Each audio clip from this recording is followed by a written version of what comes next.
Hello, folks, and welcome back to Chris Wyatt Reports. Well, I feel like that old song. Well, here I go again on my own, going down the only road I've ever known. Like a drifter, I was born to be alone. Well, I've made up my mind. I ain't taking no more bribes from the Ukraine. Oh, sorry. I digress.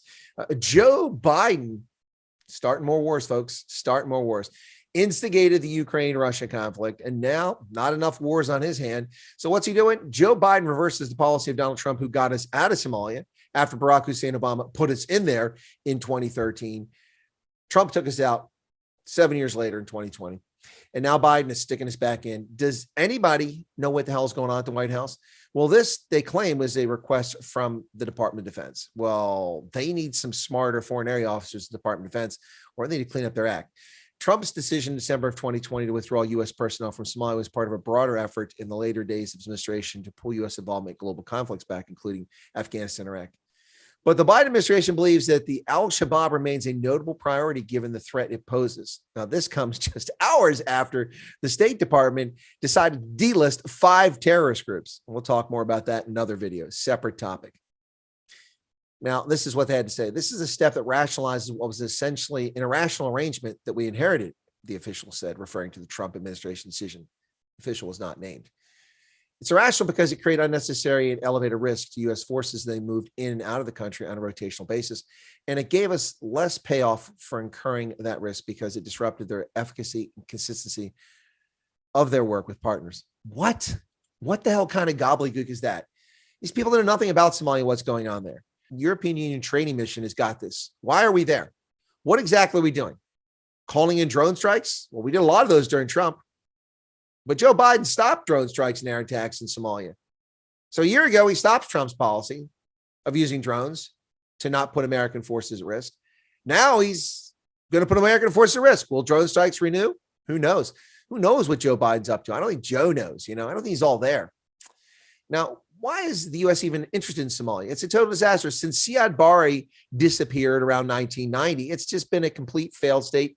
I don't know, it kind of reminds me of South Africa in some respects. Ooh, there was an unnecessary dig.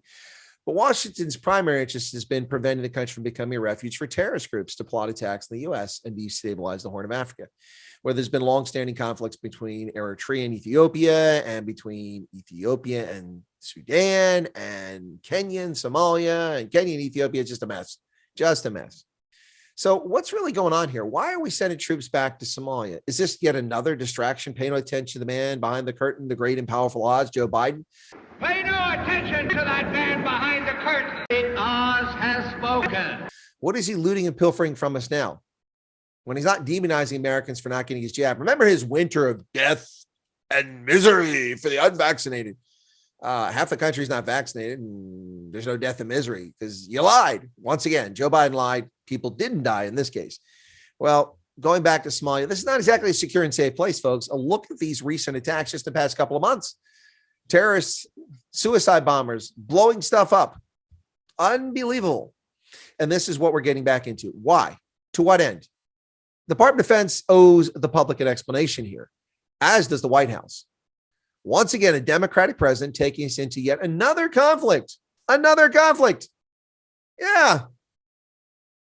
For what end? To what purpose?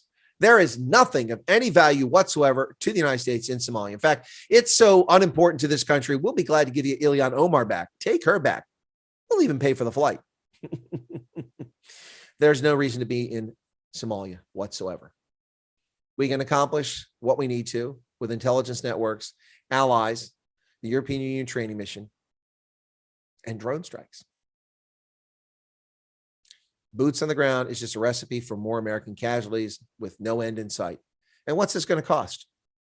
The Joseph Kony mission, which came 2 decades too late after the carnage wreaked by Joseph Kony, his Lord's Resistance Army, in an empty virtue signaling war that Barack Obama got us into, another war he took us into, cost us $150 million a year and accomplished very little. We did catch one of his lieutenants, but that was when they were down to 150 troops living 1,000 miles from where they started from, hiding out in the Central African Republic. Yeah, didn't accomplish much, but they did a little victory lap and patted themselves on the back for Operation Observant Compass.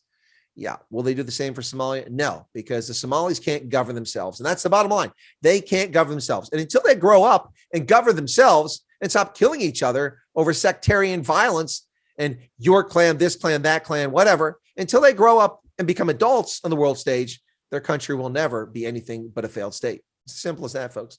As simple as that. Get out. Joe Biden takes us into yet another war. Well done, 81 million idiots that voted for this guy. Thank you. Hyperinflation, endless lies, fairy tales about jabs, and so many other things on this corrupt regime. And now add another war to their ledger. Well, if you're not subscribed, folks, smash that button right down there. Become a subscriber. Appreciate support for the channel. Cheers.